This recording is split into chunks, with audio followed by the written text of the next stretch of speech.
Young's double slit experiment.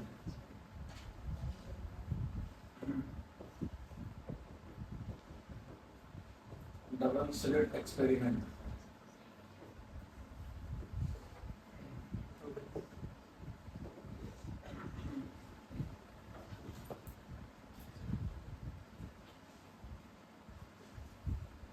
सेंसर है।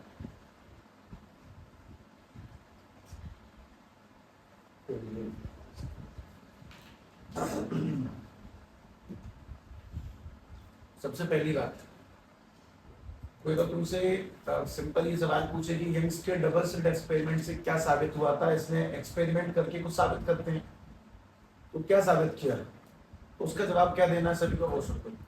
अगर तो तुमसे बोलता है कि यंग्स के एक्सपेरिमेंट से क्या साबित हुआ, तो हमें उसको जवाब ये देना है कि इससे साबित हुआ कि light is a wave, light is a wave, light shows wave nature, इससे ये साबित हुआ है। ठीक है, एक्सपेरिमेंट से लाइट शोज वेव नेचर, यानी वो लहरों की तरह आती है, लहरों की तरह टकराती है, लहरों की तरह ही आगे बढ़ती है, इससे ये साबित हुआ। सबसे पहली काम की चीज तो ये, ठीक है, एक्सपेरिमेंट हो जिससे कुछ साबित हो।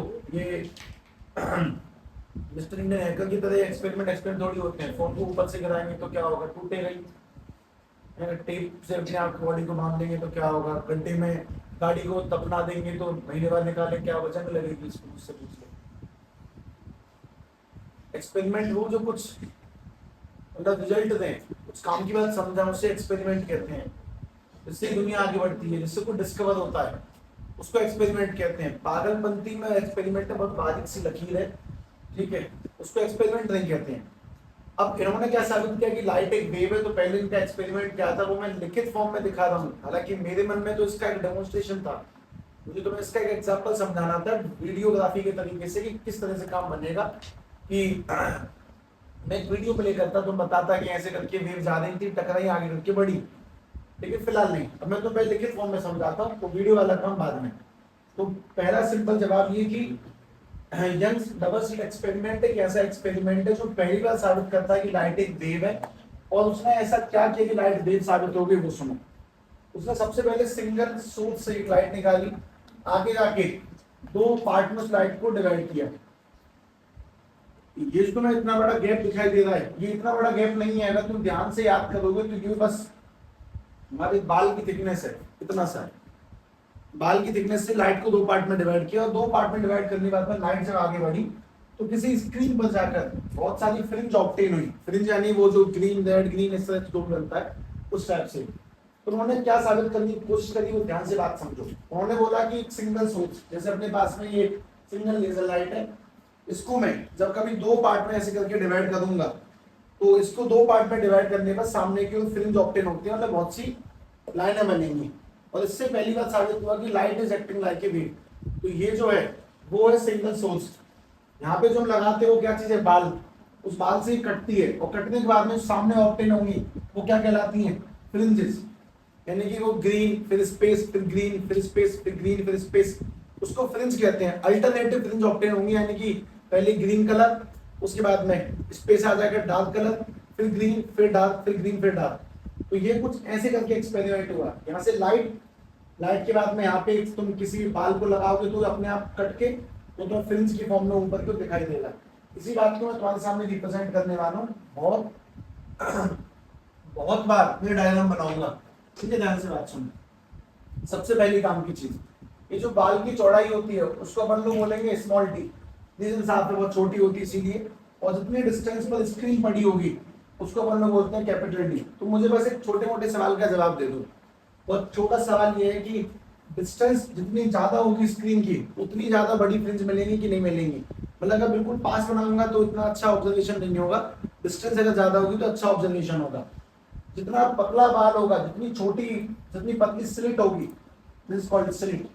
ये जो गैप है जिससे उसको काटते हैं उसको हम लोग स्लिट कहते हैं। स्लिट की चौड़ाई तुम्हारे सामने रिप्रेजेंट करी गई है स्मॉल डी। यहाँ नहीं लिख सकता, यहाँ पे कुछ और आएगा इसीलिए। This is called slit. Slit यानी कि एक ऐसी जगह जिससे बाल को, मतलब जिससे लाइट को काटा जाता है। और ये कौन सा सोर्स है, ये पॉइंट सोर्स है जहां से लाइट आएगी। आने के बाद में लाइट के आने के बाद में लाइट इस जगह से और इस जगह से दो पार्ट में डिवाइड हो जाती है। लाइट डिवाइड तो हो रही है, लेकिन दोनों सोर्स कैसे सोर्स कहलाएंगे? कोहेरेंट सोर्स, क्योंकि दोनों सेम लाइट को डिवाइड कर रहे हैं, इसकी फ्रीक्वेंसी सेम है, एम्पलीट्यूड सेम है, इंटेंसिटी सेम है, सब कुछ सेम है, उस टाइप की लाइट को डिवाइड किया। तो दोनों लाइट को डिवाइड करेंगे, लेकिन दोनों सेम कलर की सेम जगह से आने वाली लाइट को डिवाइड कर रहे हैं, इसीलिए दोनों को क्या बोला जाएगा? Coherent sources. यहाँ से लाइट का कुछ भी खास चेंज नहीं होगा। ठीक, इस बात को मैं तुम्हारे सामने गत्ते के लिए दिखा सकता हूँ। ऐसे सोच सोच के मुझे आइडिया है कि मैंने उस दिन गत्ता काटा क्यों। एक दूसरा काम भी तो हो सकता था बिना गत्ता काटे। बताता हूँ। बाल मेरे छोटे हो गए, आ गया छोटा ही आ गया। देखिए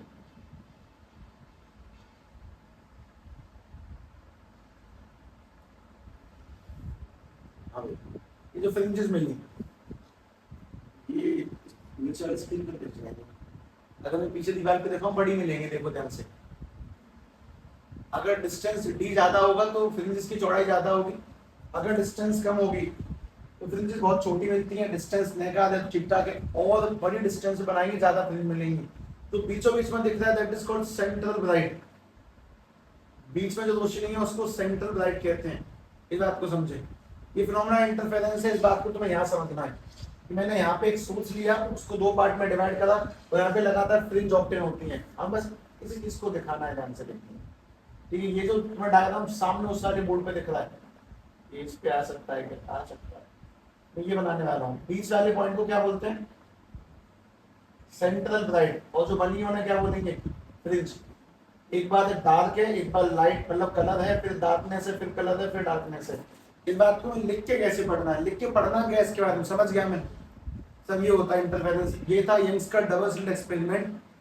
पर इसमें पढ़ना क्या है, लिखूं क्या मैं, इसमें क्या स्टडी तो मैं करवा सकता हूँ, वो सुने ध्यान से। सबसे पहली काम की चीज कि इस कहानी को समझे कि इससे लाइट वेव साबित कैसे होती है। उसके बाद में हमें इसके बारे में क्या स्टडी करनी है वो सुनो। सबसे पहली बात, लाइट ऐसे नहीं मानी जाएगी कि लहर फॉर्म में निकल, मतलब एक सिंगल पार्टिकल निकल रहा है। लाइट को मानेंगे लाइट ऐसे करके लहरों की फॉर्म में निकल रही है। लहरें दो जगह से टकराएंगी तो आपस से क्या बन जाएंगी? दो नई लहरें बनेंगी। वो ऐसे करके लहरों पे लहरें चढ़ती चली जाएंगी, आपस में टकराती चली जाएंगी और आगे बढ़ती चली जाएंगी। आपस में टकराते हुए वो लहरें आगे बढ़ेंगी। जब लहरें ऐसे टकराते हुए आपस में आगे बढ़ रही होंगी तो जिस पॉइंट पर लहरों के टकराने से उनकी एनर्जी ज्यादा होगी, ऐसे करके लहरें आगे बढ़ रही हैं। ठीक, इस तरह से। और फाइनली जो ये फाइनल वाला पॉइंट होगा, इस बात को तुम्हें समझना है। अगर तुम डायग्राम से बिना एनिमेशन के, मतलब अपने आप ही एनिमेट कर लो तो बहुत अच्छा है। यहाँ से एक सिंगल लाइट की लहर निकली, वो दो जगह टकराई, दो नई नई लहरें निकली, वो आगे टकराती गई। जहाँ पे ये दोनों लहरें ऐसे करके मिल रही हैं, इनकी एनर्जी जुड़ के मिल रही है, वहां पे कैसा ऑब्टेन हुआ? ब्राइट। जहाँ पे नहीं मिली, जहाँ पे दोनों की एनर्जी घट गई, वहां पे कैसा ऑब्टेन हुआ? डार्क। यहाँ पे ब्राइट, यहाँ पे डार्क, वापस से ब्राइट, वापस से डार्क, वापस से ब्राइट, वापस से डार्क, वापस से ब्राइट। इस तरह से ब्राइट और डार्क फ्रिंज ऑब्टेन हुई। सीधी सीधी बात है, अगर मैं लाइट को पार्टिकल मानता हूँ, वो एक पार्ट में चल रही थी, दो पार्ट में डिवाइड हो गई, और तो दो पॉइंट आने चाहिए थे, वो दो नहीं आए। इंटरफेरेंस से ये बात शो हो गई कि लाइट दो पार्ट में डिवाइड नहीं हो रही, मतलब कि बहुत सारे पार्ट्स में डिवाइड हुई है, और इसका मतलब कि वो पार्टिकल नहीं है, वो क्या चीज है? वेव। तो सबसे पहली बात, जो ये डायग्राम बनाया गया वो तुम्हें इतना समझाने के लिए बनाया गया कि तुम्हें सीधी सीधी बात, यंग्स के एक्सपेरिमेंट में कोई पूछे साबित क्या किया गया था, तो उसने साबित किया कि लाइट पार्टिकल नेचर नहीं है, क्योंकि लाइट पार्टिकल होती तो बस दो पॉइंट आते। लाइट वेव है, इसलिए मल्टीपल फ्रिंज ऑब्टेन हुई। इनको बोला जाता है alternative bright and dark fringe. Alternative यानी एक के बाद, पहले ब्राइट फिर डार्क, फिर ब्राइट फिर dark. Alternative bright and dark fringe obtain, bright and dark fringes obtain. ठीक है, इस चीज को सबसे पहले ध्यान से लिखें कि ऐसे करके लगातार फ्रिंजेस ऑब्टेन हुई यंग्स के एक्सपेरिमेंट की वजह से, और उसने बात साबित कर दी कि लाइट पार्टिकल नहीं है। पार्टिकल होती तो दो कलर आते, सीधी सीधी बात पर। मल्टीपल फ्रिंजेस ऑब्टेन हुई। तो डायग्राम बनाने में टाइम लगेगा, इसलिए मैं इसी पन्ने पे रहूंगा, आगे लिखूंगा। तुम लगातार कंटिन्यूअसली चीजों को लिखते रहना। अच्छा, एक काम की बात, जब मैंने तुम्हारे सामने जो फ्रिंज बना के दिखाई, इसमें तो बीचों बीच में बनता है, उसे क्या बोलते हैं? Central bright. सबसे ज्यादा इंटेंसिटी उसी की होती है, सबसे ज्यादा वही चमकता है। लेकिन बगल वाले जो होते हैं वो भी कॉन्स्टेंट ही चमक रहे होते हैं, गैप होता है वो अलग बात है। इस चीज को अगर हम लोग वैसे देखेंगे तो थोड़ा अच्छा समझ में आ जाएगा। पहले इसको लिख लें। दूसरा पॉइंट सुनिए, दूसरा पॉइंट, यंग्स के डबल स्लिट एक्सपेरिमेंट में सबसे मेन जो चीज हमें पढ़नी हो दैट इज लैंग्वेज। मुझे लैंग्वेज लिखनी चाहिए इसके बारे में कि क्या लैंग्वेज बनेगी, तो लैंग्वेज पक्का मिलेगी लिखने के लिए, लेकिन फिलहाल नहीं। तीसरी जो बात तुम्हें इसके अंदर पढ़नी है वो इसका एक सिस्टमेटिक डायग्राम और है, एक सिस्टमेटिक डायग्राम, सिस्टमेटिक डायग्राम वो बनाना है। और उसके बाद में तुम्हें एक तीसरा डेरिवेशन वाला डायग्राम बनाना है, डेरिवेशन डायग्राम। उस डेरिवेशन डायग्राम में तुम लोग क्या ड्राइव करोगे वो सुनो। उस डायग्राम में हम लोग ड्राइव करेंगे formula to obtain, formula to obtain. उस डायग्राम की हेल्प से हम लोग फॉर्मूले बनाएंगे to obtain position of bright and dark fringe. मतलब ध्यान से बात समझ लें, हमें ये चार बातें खत्म करनी है जिससे कि हम लोग Young's double slit experiment finish कर लेंगे। पहली बात मैंने तुम्हें समझाने की कोशिश की कि उसने साबित किया कि लाइट पार्टिकल नहीं है, वेव है। दूसरी बात, इस कहानी को लैंग्वेज में लिख के बताना जो मैंने हिंदी में बोल दिया। उसके बाद में सिस्टमैटिक डायग्राम की एक और महीन सा डायग्राम है। उसके बाद डेरिवेशन, जहाँ पे हम लोग ड्राइव करेंगे कि जब फ्रिंज ऑब्टेन होती है तो पहली वाली डार्क फ्रिंज कितनी डिस्टेंस पर मिलेगी, दूसरी डार्क फ्रिंज कितनी डिस्टेंस पर मिलेगी, पहली ब्राइट की पोजीशन क्या होगी, 10वीं ब्राइट कितनी डिस्टेंस पे जाके मिलेगी। हम फॉर्मूला ड्राइव करेंगे किसी भी ब्राइट की पोजीशन निकालने का क्या तरीका होगा, डार्क की पोजीशन निकालने का क्या तरीका होगा। ये जैसे तीन बातें नीचे खत्म होंगी तुम यंग्स डबल स्लिट एक्सपेरिमेंट से आगे बढ़ जाओगे और इसमें कुछ सदियों का समय नहीं लगेगा। मतलब ऑब्वियसली एक दिन में तो आज तो नहीं होगा पर डेफिनेटली कल फिनिश होके तुम डिफ्रेक्शन पे पहुंच जाओगे। ध्यान से बात सुनो।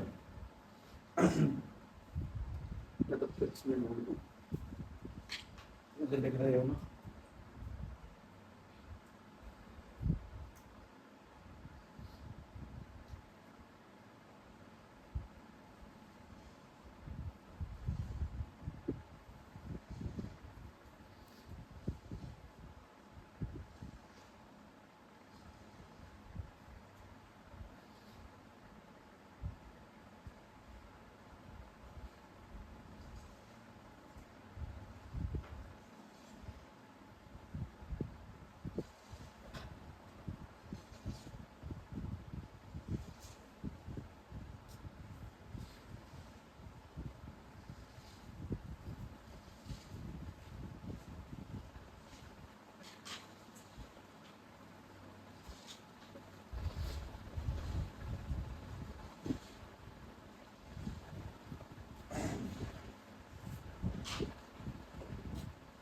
मानेगा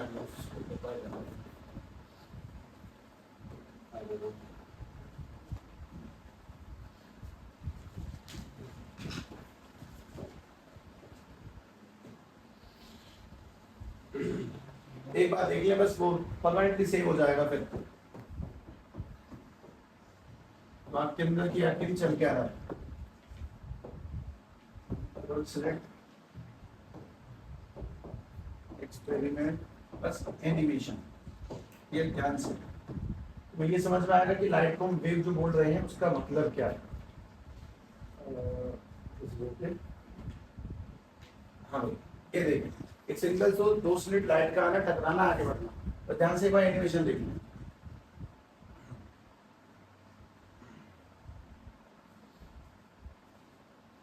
इसमें लाइट को क्या माना नहीं जा रहा है, पार्टिकल नहीं है, इसमें से वेव निकलती हैं।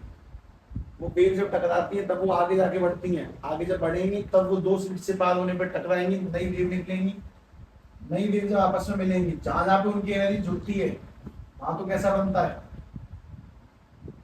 राइट। और जहां पे एनर्जी घट रही है वहां पे कैसा बनेगा, डार्क फ्रिंज। बस ये है डबल स्लिट एक्सपेरिमेंट। इसको मैंने वहां पे डायग्राम की फॉर्म में कैसे समझाया वो समझ के देखो, शायद वही लिखा मैंने भी। पर एनिमेशन कहीं ना कहीं अच्छा फील देती है एज कम्पेयर टू वो ड्राइंग की फॉर्म में। ठीक है, अब नीड नहीं है इस बात को ज्यादा बढ़ाने में, आगे चलते हैं। ठीक है भाई, इसमें सभी को लैंग्वेज वाले पोर्शन के लिए कम से कम एक पन्ना काम खाली छोड़ दें। लैंग्वेज क्या है, हल्की फुल्की इंग्लिश बताता हूँ। When the light from a single point source is split into the two parts from the by a slit, it show interference like constructive and destructive and proceed to form an image या फिर बोल सकते हो fringes on a screen at a distance of d. It show bright fringe where the interference is constructive or dark where the interference is destructive. जहाँ पे constructive बनेगा वहाँ पे bright बन जाएंगी, जहाँ पे destruction होगा वहाँ पे डार्क बन जाएंगे. ऐसा कुछ है. वो लैंग्वेज की बात है, एक पन्ना खाली छोड़ें. सीधी बात है. तीसरा पॉइंट देखिए, लैंग्वेज वाले क्वेश्चन के लिए मैं तुम्हें साफ साफ एक बात समझाऊंगा अभी नहीं. इसी बात लिखें. हमारे पास में तीसरी जो कहानी है that is systematic diagram. Systematic diagram. एक और डायग्राम है इसी बात को समझने का. दो तीन डायग्राम लगातार डायग्राम बनाने लगातार. बहुत छोटा सा है वैसे डायग्राम तो ये वाला. ये स्क्रीन, यहाँ पर कोई पॉइंट सोर्स, तो भाई यहाँ से निकली है लेजर लाइट. अच्छा, ये मैंने लाइट पार्टिकल मानी है कि वेव मुझे दिखाना पड़ता है सीधी लाइन खींच के. मैं वेव हर बार नहीं बना सकता. ये वेव है पर मुझे लाइनें सीधी बना के दिखाना पड़ रहा है. जब ये लाइटें बनेंगी तो सीधी बात है कि यूनिट डिस्टेंस क्या कहलाएगी, स्मॉल डी. इन दोनों होल्स को हम लोग क्या बोलते हैं, स्लिट. दोनों होल्स स्लिट हैं. दोनों छोटे छोटे होल्स को स्लिट कहते हैं. स्पेस है दोनों के बीच का, इसीलिए डबल स्लिट एक्सपेरिमेंट है. यहाँ से स्क्रीन की डिस्टेंस क्या कहलाती है, कैपिटल डी. वो मेन सोर्स है, मतलब ये वाला मेन पॉइंट सोर्स है. Main point source. यहाँ से कौन से कलर की लाइट आ रही है, लाइट आनी चाहिए मोनोक्रोमेटिक लाइट. मोनोक्रोमेटिक का मतलब समझते सभी लोग, सिंगल लाइट आनी चाहिए, मोनोक्रोमेटिक लाइट. और यहीं से एक सवाल बनता है, बहुत सिंपल सवाल है. What if the light is not monochromatic. What if the light is not monochromatic. What if the light is not monochromatic. अगर लाइट मोनोक्रोमेटिक नहीं है, मतलब कि सिंगल कलर की नहीं है, तो क्या होगा, मतलब व्हाइट कलर की लाइट ले ली, 2 से 3 कलर का मिक्सअप ले लिया, तो क्या इंटरफेरेंस शो नहीं होगा, नहीं होगा. और उसको अच्छे से ऑब्जर्व नहीं कर सकते. ये जो स्पेस दिखाई देता है दोनों के बीच में, ग्रीन फिर खाली फिर ग्रीन फिर खाली, वो दिखेगा नहीं अगर हम लोग मोनोक्रोमेटिक लाइट नहीं लेते हैं. तो सीधी सीधी बात है, इंटरफेरेंस इज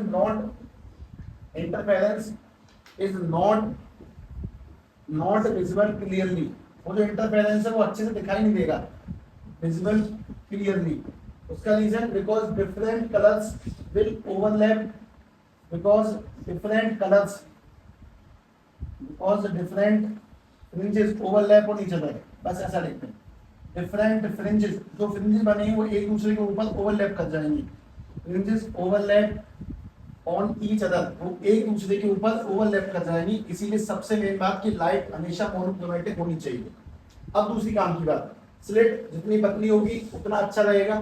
तुम मुझे कुछ छोटी मोटी बातें वो बताओगे, लेकिन पहले मैं तुम्हें कुछ सिंपल सिस्टम समझा दूं. सिंगल नहीं आई ये लाइट, पूरी वेव है. वेव के आने से बीचों बीच में बनता है, बीचों बीच में पॉइंट बनेगा, उसको हम लोग क्या बोलेंगे, that is called CB. CB यानी कि सेंट्रल राइट. और उसका उजाला सबसे ज्यादा होगा, ऑब्वियसली में समझ में आता है. बीचों बीच में जो बनेगा वो सेंट्रल लाइट है. सेंट्रल लाइट में पाथ डिफरेंस कितना होगा, दोनों जो रेज निकल के आएंगे उनके बीच में कितने का डिफरेंस होगा, 0. दोनों में कोई डिफरेंस नहीं है, दोनों साथ में चलेंगे, बिल्कुल बीच में आगे स्ट्राइक करेंगी, एकदम बढ़िया फ्रीक्वेंसी की लाइट मिलती है. तो यहाँ पर जो पाथ डिफरेंस होगा दैट इज 0. उसमें अगली काम की चीज, इसके बाद में सेंट्रल लाइट के बाद में बनेगा डार्क. उसे खाली छोड़ देता हूं. और डार्क के बाद में बन जाएगा ब्राइट फ्रिंज. फिर से डार्क, फिर से ब्राइट, फिर से dark bright, dark bright, dark bright. इस तरह से लगातार इसके ऊपर फ्रिंजेस ऑब्टेन होती चली जाएंगी लगातार. ऐसे छोड़ के बातों को सेट कर लेंगे. इन सभी चीजों को हम लोग फ्रिंजेस कहते हैं. इसमें दूसरी काम की बात सुनिए. ये जो फ्रिंज है इसकी विड्थ किस चीज पर डिपेंड करेगी वो सुनो. ये फ्रिंज मोटी कब बनेगी, जब डी की वैल्यू, इस फ्रिंज की विड्थ को y से रिप्रेजेंट करते हैं, ध्यान रखें. फ्रिंज की विड्थ को फिलहाल y से रिप्रेजेंट करते हैं फिलहाल के लिए. आगे जाके बदल जाएगा, बीटा से खाते हैं, अभी बदल देता हूं, छोड़ो.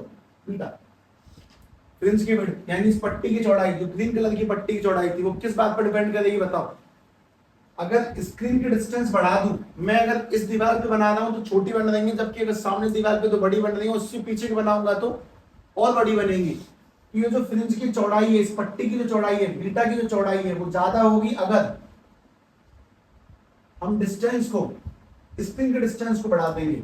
अगर डी ज्यादा होगा तो बीटा की चौड़ाई भी ज्यादा होगी, पट्टी की चौड़ाई भी, फ्रिंज की चौड़ाई भी ज्यादा होगी।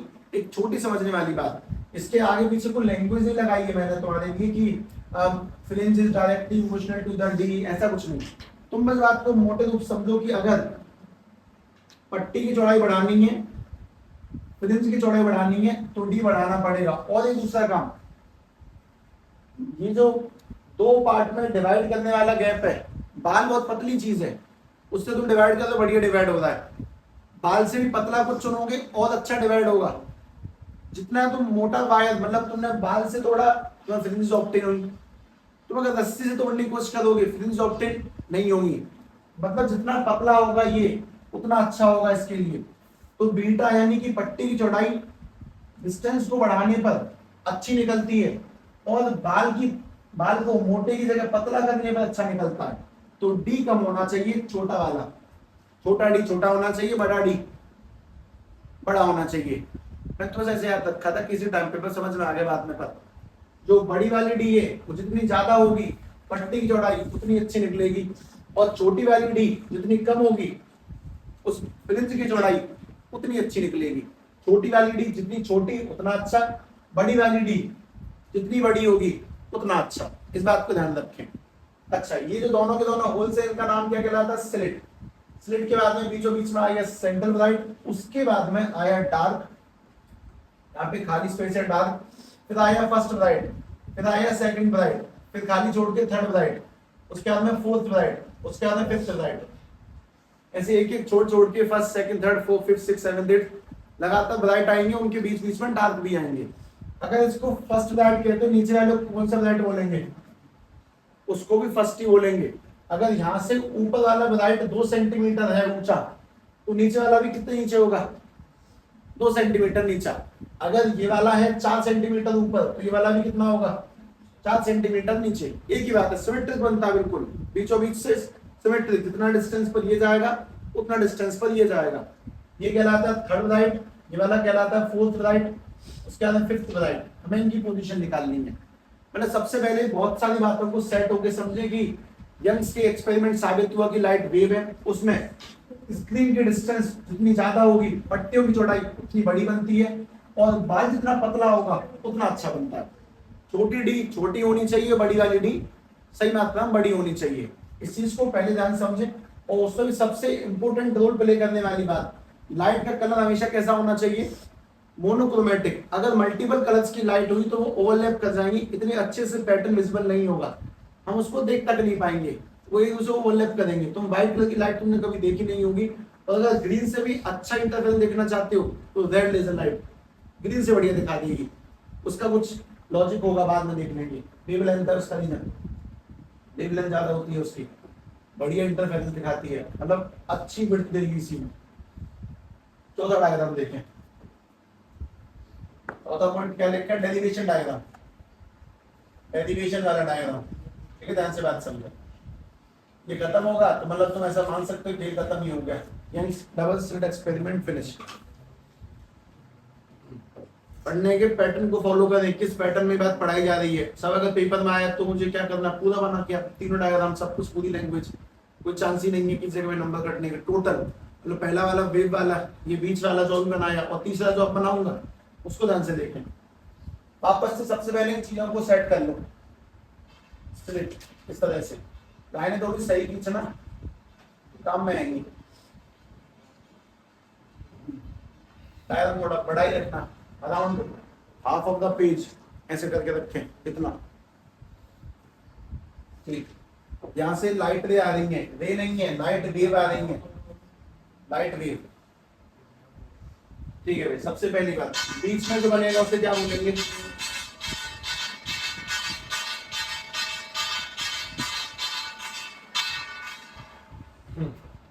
बीच में जो बनेगा उसे अपन लोग क्या बोलेंगे?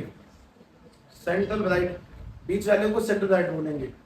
उसके बाद में मैं बीच की बात ही नहीं करूंगा, मैं बात करूंगा किसी ऊपर वाले पॉइंट की। तुम्हें एक बहुत छोटी सी बात समझ में आ जाएगी, बीच वाले में जो बनेगा उसमें सबसे ज्यादा प्रकाश होगा, तो दोनों वेव के बीच में कितने का अंतर है? जीरो का, कोई अंतर नहीं है। दोनों वेव जो इस वाली होल से आई, इस वाली होल से आई, दोनों बिल्कुल बीच में जाके टकराएंगी, कोई डिफरेंस नहीं है। लेकिन मैं किसी पॉइंट पे ऊपर जाके बात करने वाला हूं कि अगर दोनों वेव इस जगह पे जाके टकरा रही हैं तो सीधी सीधी बात समझाएंगे। एक मिनट और रुकना है, और थोड़ा ऊपर ही बना है पॉइंट। ये वेव यहां जाके टकरा रही है, यहां जाके, और ये वाली वेव भी यहां जाके टकरा रही है। ये वाला जो सीधे सीधे सामने वाला पॉइंट है, दिस पॉइंट इज, ये कौन सा पॉइंट है? Centre point. तो सवाल ये है कि सेंटर से कितनी डिस्टेंस ऊपर, ये डिस्टेंस मान लेते हैं भाई, यहाँ पे ब्राइट होगा कि डार्क, ये ड्राइव करना है। सेंटर से तुमसे सवाल को कैसे पूछेगा वो सुनो। सवाल ऐसे बनते हैं, सेंटर से हमारे पास में रेड कलर की वेवलेंथ लाइट है, उसकी वेवलेंथ इतनी है, स्लिट का साइज इतना है, स्क्रीन की डिस्टेंस इतनी है। मतलब कोई तुम सवाल कैसे पूछता है कि भाई तुम्हारे पास में एक बाल है जिसका डायमीटर 0.5 मिलीमीटर, एक स्क्रीन है जो कि 5 मीटर की डिस्टेंस पर है, ठीक है। मैं लेजर लाइट से फ्रिज बनाई है, ठीक है। ये बताओ 10 सेंटीमीटर के डिस्टेंस पर डार्क मिलेगा कि ब्राइट? इस सवाल यहाँ पे कि हमारे पास में एक बाल है, मैंने लाल कलर की लाइट से उसको तोड़ा, 2 मीटर के डिस्टेंस पे स्क्रीन है, तो 5 सेंटीमीटर के डिस्टेंस पर, 6 के डिस्टेंस पर, 8 के डिस्टेंस पर ब्राइट मिलेगा कि डार्क? यही यहाँ पे ड्राइव करना है।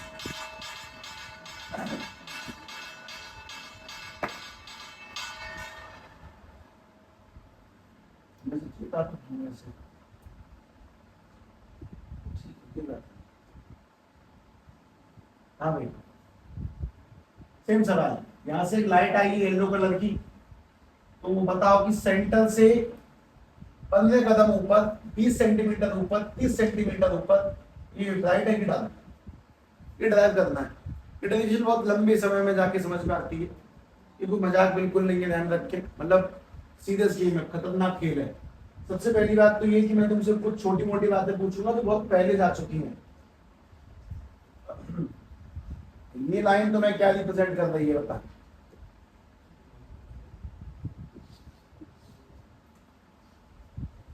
रेड लाइन क्या रिप्रेजेंट कर रही है?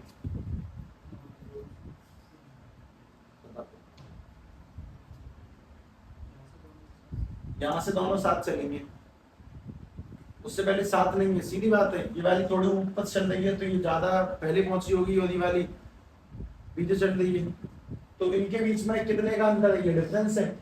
ये डिफरेंस डिस्टेंस है कि एंगल है? डिस्टेंस है ना। एंगल में तो फाई कहते हैं, डिस्टेंस में क्या कहते हैं? Delta x, path difference, this is delta x, ये डेल्टा एक्स, ये इनके बीच का पाथ डिफरेंस है। अब ये बताओ पाथ डिफरेंस क्या होगा तो कंस्ट्रक्टिव बनेगा, और क्या होगा तो डिस्ट्रक्टिव बनेगा? मैं क्या निकालना चाहता हूँ बताया, मैं ये पता लगाना चाहता हूँ कि भाई कदम ऊपर कैसा इंटरफेरेंस बनेगा। तो बात ये कि तुम्हें कहानी बहुत लंबे समय बाद, मतलब मैं तुम्हें पढ़ा दूं, ड्राइव करवा दूं, तुम्हें लिखवा दूं, तुम लिख लोगे, पर तुम्हें पल्ले नहीं पड़ेगा जब तक मैं तुम्हें इसमें सवाल नहीं देता। कोई चांस ही नहीं है तुम्हें ये समझ में आ जाए बिना क्वेश्चंस के। तो सीधे सीधे पहले एक सवाल का जवाब दें, डेल्टा एक्स की वैल्यू क्या होनी चाहिए कि ब्राइट बने? N lambda, 1 lambda, 2 lambda, 3 lambda, 5 lambda जो भी है। और क्या होनी चाहिए डेल्टा एक्स की वैल्यू की डार्क बने? 2n प्लस लैम्डा अपॉन में 2, ऐसा कुछ। अभी मैंने तो प्लस और माइनस का चक्कर नहीं बताया अभी तक, ठीक है। एक बात और समझें कि यहां से एंगल बनाने हैं, डायग्राम थोड़ा ठीक रखना, अभी मैं एंगल बना देता हूं, पर जस्ट अ मिनट। देखो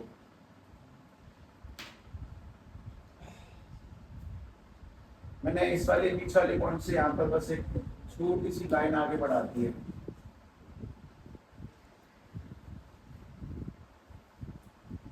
ठीक है। उसको बस ध्यान से ना ऑब्जर्व करना।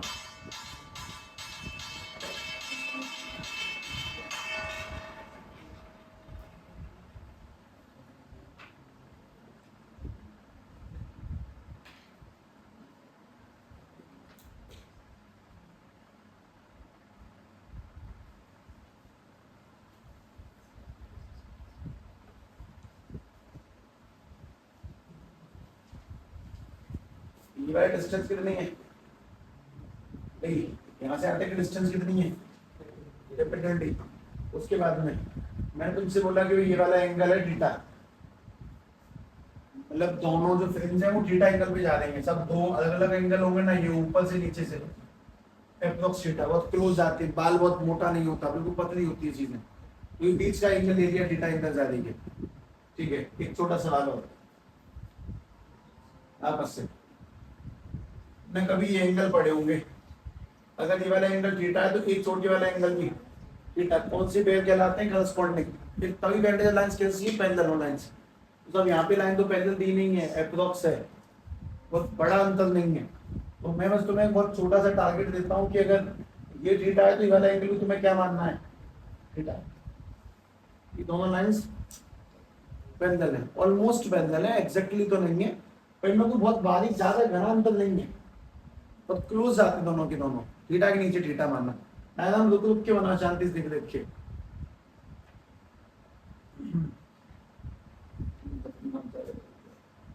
थीटा बहुत स्मॉल है, बाल कितना ही पतला कितना ही मोटा होता है, बहुत छोटा थीटा है। ठीक है, इस छोटे वर्ड पे ध्यान रखना। चलो अगली काम की बात बताएंगे, ध्यान से देख कर बताएंगे। अगर ये वाला एंगल थीटा है, ये वाला बच्चा हुआ कितना, मैं छोटे से ट्राइंगल के छोटे से एंगल की बात कर रहा हूँ, ये थीटा है तो बचा हुआ 90 माइनस थीटा। ध्यान रखें, तुम किस चीज को 90 माइनस थीटा लिखवाने की बात कर रहे हो वो देखना।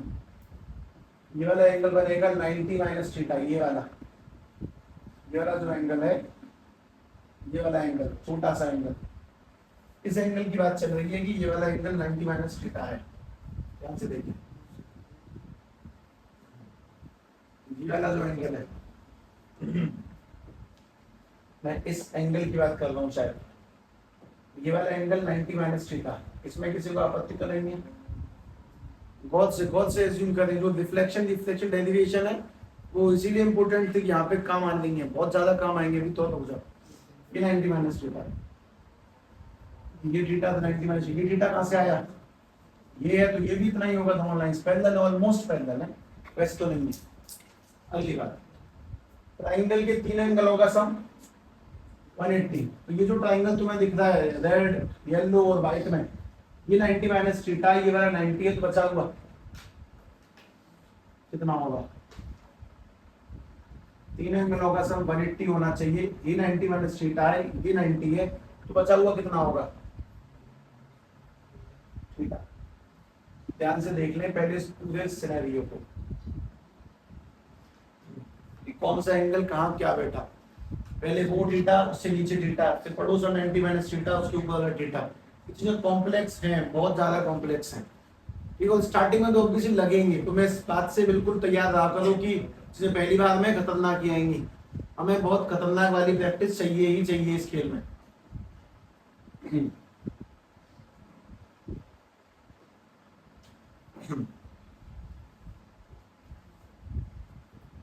निकालने के वाले वो पता किसी को, किस चीज के पीछे पड़े हुए हैं? मुझे बाई निकालना है, बाई का फॉर्मूला, इसमें बाई ड्राइव करना चाहता हूँ मैं, बाई में ये पता लगाना चाहता हूँ कब ब्राइट होगा कब डार्क होगा, बस। अब इसमें ट्राइंगलों के नाम नहीं लिखे, ए बी सी डी, रहने दो, वो सब बात की बात है, पहले बस मोटे मोटे रूप से बात समझ के देखें। सभी लोग मुझे इस वाले ट्राइंगल में देखकर बताएंगे। मैं तुमसे पूछता हूँ tan थीटा इक्वल्स टू में, अपने ट्राइंगल का नाम नहीं लिखा ना, यहाँ पे नाम आता है ट्राइंगल फलाना सिंह जो भी है, तो ऐसे सिंपल चलने दिया। tan थीटा के अकॉर्डिंग साइन वाला कौन है?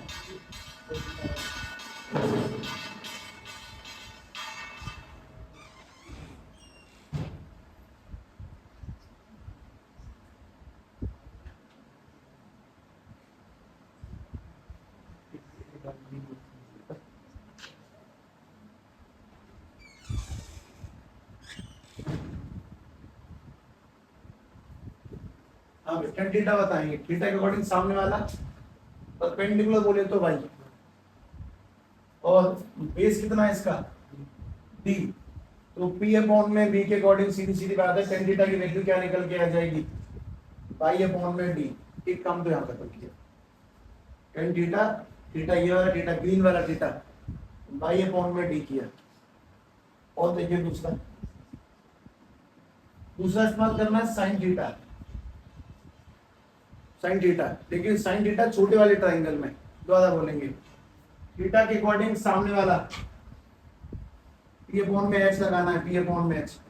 ध्यान से देखें, थीटा के अकॉर्डिंग सामने वाला परपेंडिकुलर, परपेंडिकुलर कितना बताओ देखकर, थीटा के अकॉर्डिंग सामने वाला परपेंडिकुलर, ये कितना बनेगा डेल्टा एक्स अपॉन में हाइपोटेनस। बोलो उस छोटे वाले ट्राइंगल की हाइपोटेनस कौन है? ये 90 है, तो 90 के सामने वाली होती है हाइपोटेनस, यानी वो कौन सी है? Small T.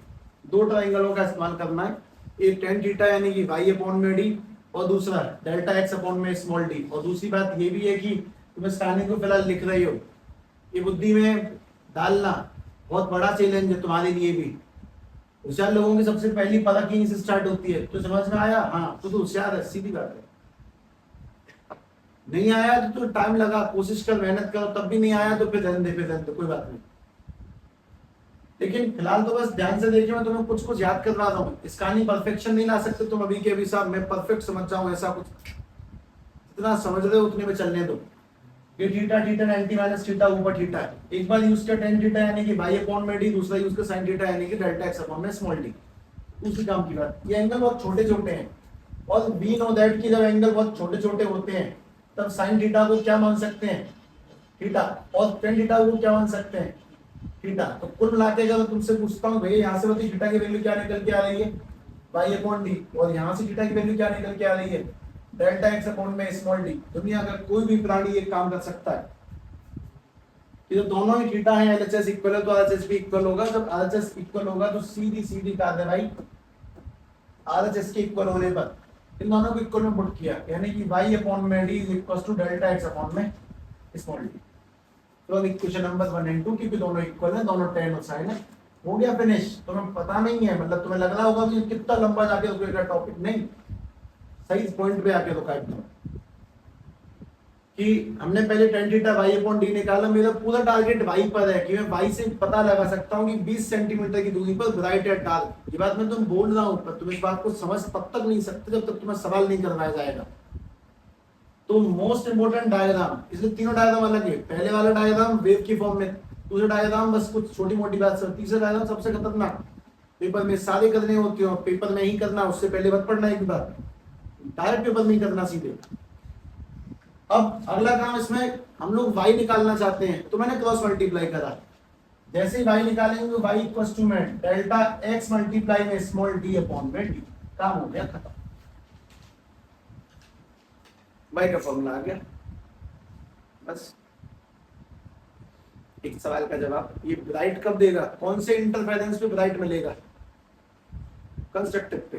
कौन से इंटरफेरेंस पे डार्क मिलेगा? डिस्ट्रक्टिव पे। तो डेल्टा एक्स की वैल्यू याद करके बताओ कि ब्राइट पे क्या है। ये यहां तक तो ठीक है ना, इससे आगे कुछ नहीं है। इससे आगे पे ध्यान से तो छोटी मोटी बातें लगेंगी और बहुत बढ़िया बात कटती है, बहुत बढ़िया। कि मैंने किसी समय में याद किया था कि ब्राइट फ्रिंज यानी एनर्जी के जुड़ने पर मिलेगी, और ब्राइट फ्रिंज के लिए कौन सा इंटरफेरेंस होना चाहिए? Constructive interference. Constructive interference. तो सभी लोग मुझे एक बात बता दें कि डेल्टा एक्स की वैल्यू क्या आती ब्राइट फ्रिंज के लिए? कितने लैम्डा? 1 लैम्डा, 2 लैम्डा, 3 लैम्डा, यानी कि n लैम्डा। ठीक। और दोबारा से अगर हमारे पास में कोई बोलता है कि सर डार्क फ्रिंज के लिए बताओ, तो तुम बताओ डार्क फ्रिंज के लिए कौन सा इंटरफेरेंस बनेगा? Destructive interference. Destructive interference. और उसके लिए डेल्टा एक्स की वैल्यू क्या थी? उसके लिए डेल्टा एक्स की वैल्यू क्या थी?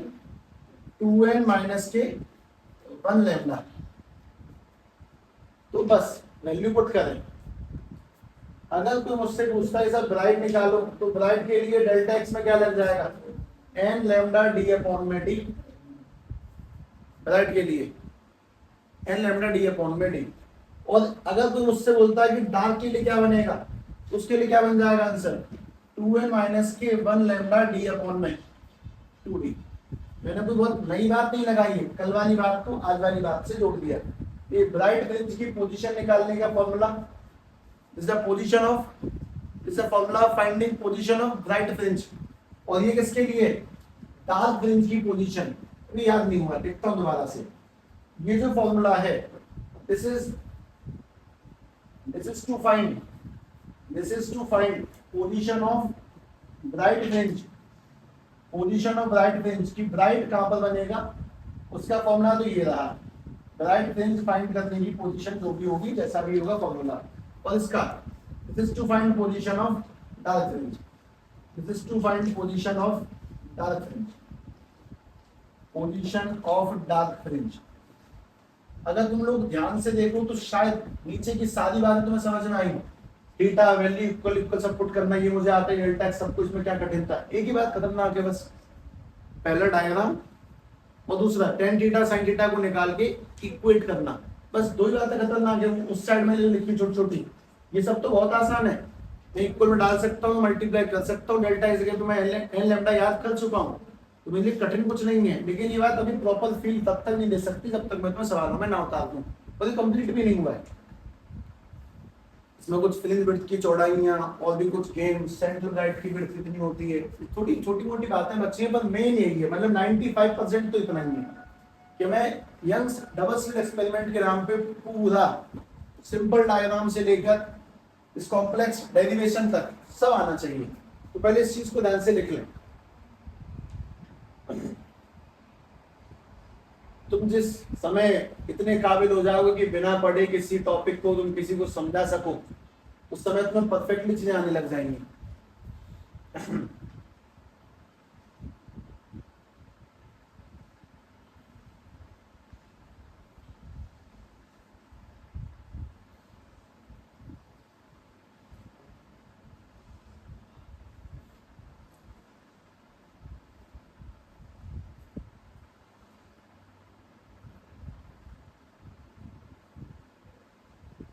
एक सिंपल सवाल, डी क्या चीज है इसकी? स्क्रीन की डिस्टेंस। ये स्मॉल डी क्या चीज है? बाल की चौड़ाई। स्लिट की चौड़ाई कितनी है, मतलब बाल की चौड़ाई कितनी है? लैम्डा क्या चीज है? Lambda, lambda wavelength. किसकी वेवलेंथ? इस लाइट को यूज कर रहे हैं, अगर ग्रीन को यूज कर रहा हूं तो ग्रीन की वेवलेंथ, अगर रेड को यूज करूंगा तो रेड की वेवलेंथ। इसकी वेवलेंथ को लैम्डा कहते हैं। एन क्या चीज है? कौन से नंबर की ब्राइट की बात आप चला रहे हो? पहला ब्राइट, दूसरा ब्राइट, तीसरा ब्राइट है, चौथा ब्राइट? कौन से ब्राइट की चर्चा चल रही है? सब तीसरे ब्राइट की। एन की जगह 3 डाल दो। चौथा ब्राइट चाहिए, एन की जगह 4 डाल दो। ब्राइट चाहिए 5वां, तो एन की जगह पे 5 डाल दो। ब्राइट चाहिए 10वां, तो एन की जगह पे 10 डाल दो। दूसरा ब्राइट तो 2 डाल दो। 2 ब्राइट तुम्हें चाहिए वो डाल दें। अच्छा, सेंटर ब्राइट चाहिए, सेंटर ब्राइट, एन की जगह पे 0। पहला ब्राइट 1, दूसरा ब्राइट 2। और यही डिफरेंस है एक चीज में जो तुम्हें समझा देता हूँ। पहले तो यहाँ तक तो बिल्कुल आउट हो जाए। अब सब लोग ध्यान से बात समझे। 2n माइनस के 1 में और 2n प्लस 1 में क्या डिफरेंस है? बहुत छोटा सा बारीक सा अंतर है, एक बार में शायद समझ में आ जाएगा। n की वैल्यू 0 पुट करना है यहाँ पर। 2 0 0 प्लस 1 1, n की वैल्यू 1 पुट करें। 2 एकम 2 प्लस 1 3, n की वैल्यू 2 पुट करें। 2 दूनी 4 प्लस 1 5, 1 3 5। सारे नंबर कैसे आ रहे हैं? ऑड। आंसर यहाँ भी आएंगे, पर यहाँ तो n की वैल्यू क्या पुट करनी है? अगर तुमने 0 पुट करा तो 2 0 0 -1 आएगा। नहीं, यहाँ तुम कहां से स्टार्ट करोगे? 1 से। तो 2 1 जा 2 -1 1। 2 पुट करेंगे, 2 दूनी 4 -1 3, 3 पुट करेंगे, 3 दूनी 6 -1 5। आंसर ये भी दे रहा है 1 3 5। तो दोनों में डिफरेंस समझ लें। अगर तुम्हें इससे 1 3 5 निकलवाने हैं तो स्टार्ट कहां से होगा? n 0 से। और अगर तुम्हें इससे 1 3 5 निकलवाने n कहां से स्टार्ट होगा? 1 2 3 से। बस ये फर्क है दोनों के बीच में। कि अगर तुम यहाँ से 1 निकलवाना चाहते हो तो तुम्हें एन 1 पुट करना पड़ेगा, और अगर तुम यहाँ से 1 निकलवाना चाहते हो तो तुम्हें एन 0 पुट करना पड़ेगा। अब सवाल है कि मैं 2n-1 के साथ जाऊंगी +1 के साथ में, वो डिपेंड करता है, हम किसी के साथ में जा सकते हैं, वैल्यू उसके हिसाब से पुट करेंगे, फिर 0 पुट करेंगे अगर हम इसके साथ जा रहे हैं पहला टास्क निकालने के लिए, और अगर इसके साथ जाएंगे तो एन की वैल्यू क्या पुट करेंगे, 1 पुट करेंगे। ये बात तुम्हें समझ में नहीं आई, किसी को समझ में नहीं आती कि पुट कब करना है, कैसे करना है, क्या सीन है, उससे कोई फर्क नहीं पड़ता।